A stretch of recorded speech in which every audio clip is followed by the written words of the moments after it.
In this video, we're going to be talking about marketing, more specifically direct marketing.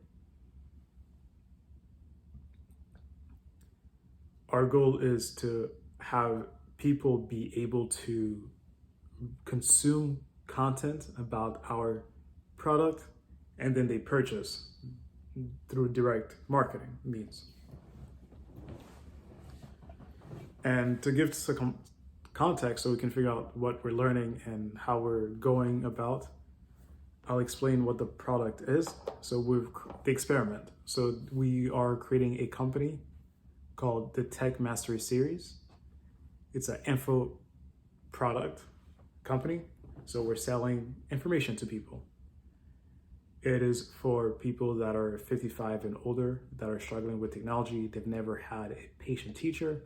They've never had anybody really to teach them. And they know that the world keeps going towards technology. Companies are gonna spend more time and money developing their tech and less time and money on actual real people for them to speak to. So they have to adapt to this tech world, and we are providing them products and services to get that confidence and to adapt to this world that is slightly different from how they were raised.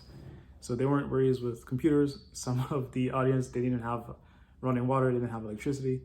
So they're starting at a different place, and we are here to provide them with help to get them to the point where they are able to beat their grandkids they're able to play with their grandkids on Roblox and even beat them. That's the goal really of our company. And to do this, we're going to be using a lot of principles from Russell Brunson. I read Dot-Com Secrets, and I'm rereading it as I'm actually building this out. And one of the things that he speaks about is the idea of a funnel, a landing page where people can get information and they can act now, buy now. So one of the principles in that's very important, which I've adopted. You can check out the website. It's keplersigno.com/first_stare. So you can check the landing page. There, the goal is for them to know what the product is and to buy. So I've made it simple for a call to action where they can just buy now. There's multiple call to actions. And in Dot-Com Secrets, Russell spoke about the importance of sales letter. I have never written sales letter. He sold me on sales letter. He said it was like having your best salesperson and then multiplying them. I was like, wow, that's amazing. Let's do that. Which led to me discovering Dan Kennedy, who's a master at sales letter. He does direct marketing offline and online now too. He started with offline marketing, so sending people mail and letters in the mail. He also did direct marketing through TV ads. So that's what he does, is direct marketing. And he said that sales letters are super important. People read them, like your prospect, the people that actually need or want your product, they read it. There's another marketer I was listening to, a direct marketer who his name is not coming to mind right now, and he said that the longer the sales letter, the more revenue you generate essentially. So if you can write and add value through all those words and entertain people, you definitely should do that. Basically, that's the consensus. Do that. Give as much value as you can in the sales letter. Make it entertaining, and people will read it. So in relation to the sales letter, I had to write my first sales letter. I've never written one before, and I followed Dan Kennedy's sales letter book. The actual name is escaping me right now. And he mentioned some building blocks to actually build an offer and build a sales letter around that offer. And that's what I implemented for the Tech Mastery Seminar, well, the entire product, information products series. That's what I implemented, sales letters. You can check it out at keplersigno.com/first_stare. So the way I actually did a video as a sales letter, and then there's text. So the text is what I really spent more time in because I was following what he was saying. Because I was like, okay, let's figure that out. And the way I made sure to do it is he mentioned that people sometimes write sales letter and they don't tell them what the offer is. So I explained what the offer was up front, like that's the first paragraph. And then I included testimonials so people can have a pre-frame, which what Russell Brunson mentioned, so that people can know that other people are buying this and they enjoy working with me so that they won't lose out. I mentioned some of the pain that they're suffering right now, added some emotions, so them feeling lost, them making their family feeling frustrated, so that reflects back on them. The joy of hang out with your grandchildren, because that's what they care about. So essentially the sales letter is to talk about what's the pains that they're suffering, understanding what they're suffering, and then telling them what pleasure they could get to. And we want to make sure that they understand it's easy, because it is easy, just to nourish that mindset that it is easy to become a tech master. Now that I'm sharing this video with you, I do think I failed in that. I don't think I made it seem easy. I made it seem like it was just a secret, which that is the point. There is a secret to tech mastery. Like there's a secret to actually being a tech master, and it's very simple. I want them to understand that, and that's the primary goal of the seminars, to make them realize how easy it is to be there, to do that. So I created a landing page. I modeled Russell Brunson's trafficsecrets.com secrets. So if you look at it and you look at his, it's similar in modeling.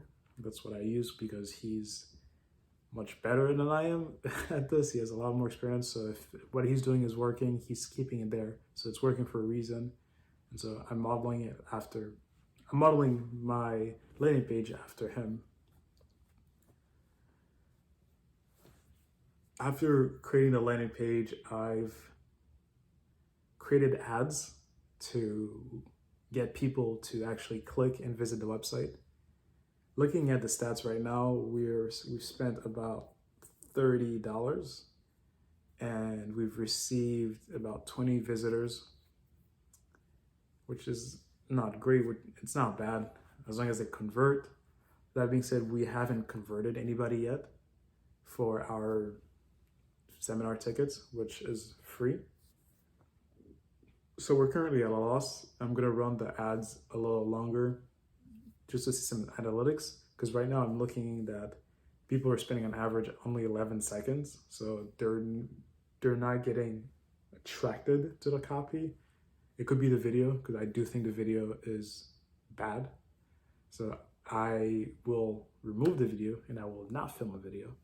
I will use a picture to get people to laugh or feel or relate to the copy, and then see if that will have them read the copy, because I do think if they read the copy, they will buy. I have to write more copy. This is my first copy, really, so I don't really know what I'm doing. I just am following what other people are doing and seeing how I can make it better. I will write more copies for the other products that we have, because right now I've only written for the seminar. We have a workshop and we have private coaching, so I need to write copy for those two, which will allow practice. There's another thing too, is for the seminar, we're thinking of either doing free plus $9.96 for refreshments. So we're basically paying for the entire thing. and we're just having them pay $9.96 to offset the refreshment cost. Or we can make it $97. I've sold people on the $9.96 price point because it's free and it's very low cost for the refreshments. I pitched somebody in person for the $97.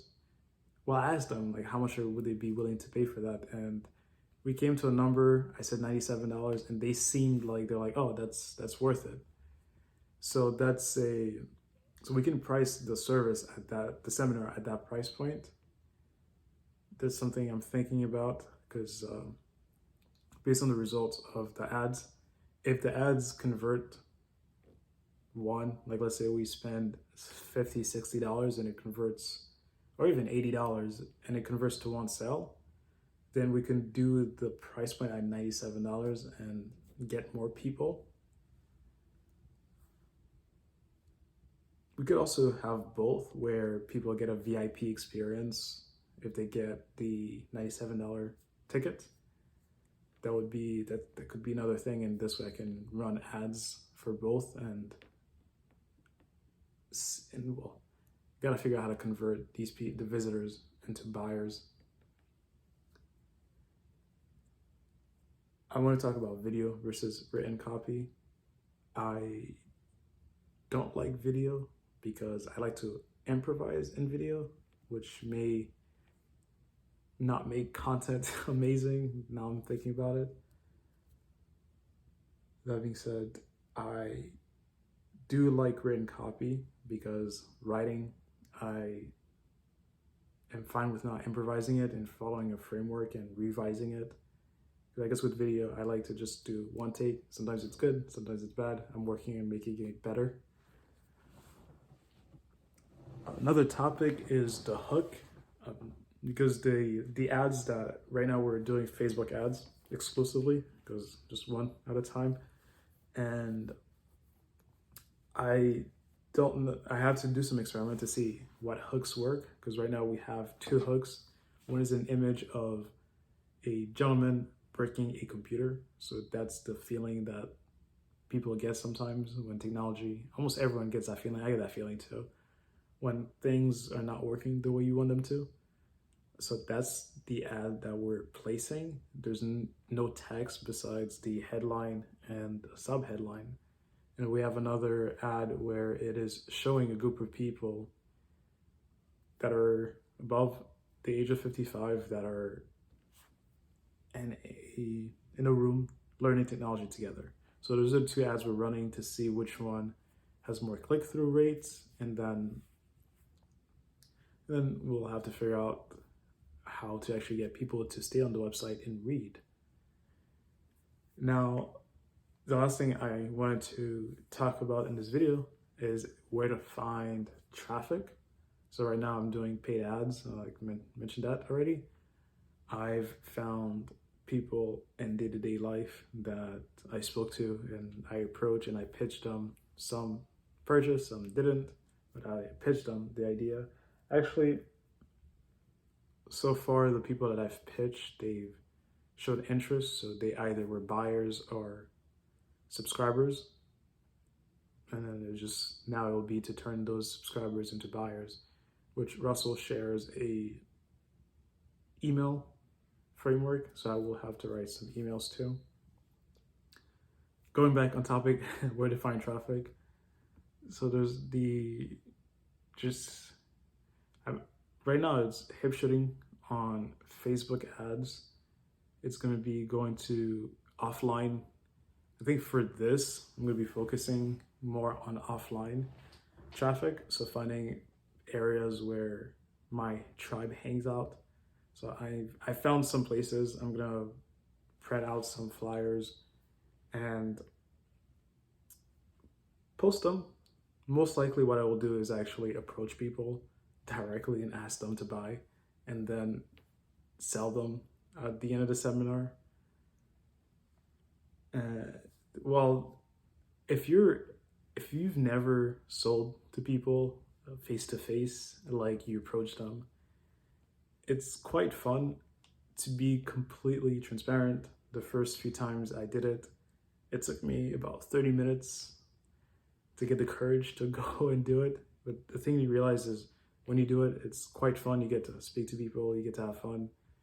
And whenever you get a sale, which is not always going to happen, you just went up to a stranger, essentially, became their friends, sold them on something that they found valuable, that they want, and you get money at the end. So you provided value to them, they're happy, you're happy, and it was all around good. And if they don't buy, you still have had a fun experience with them and you got to learn. So you should definitely do that. If you have a thing, a product or service, and you want to sell it, you can do it. You can sell it right to people. Just say, hi, how are you? My name is X. And they will start a conversation, listen to them, see if they like your product, and if they find your product a fit. Do go to people that want to buy your product. So if you are selling male underwear, don't go in areas where women hang out and then sell them on men's underwear. That being said, you could probably still sell it. You could tell them it's a gift for their partners, which that would work. Ideally though, like Alex Hormozi said, you sell hot dogs to hungry people. You don't sell hot dogs to people that are going to a Michelin star. And that is it for today.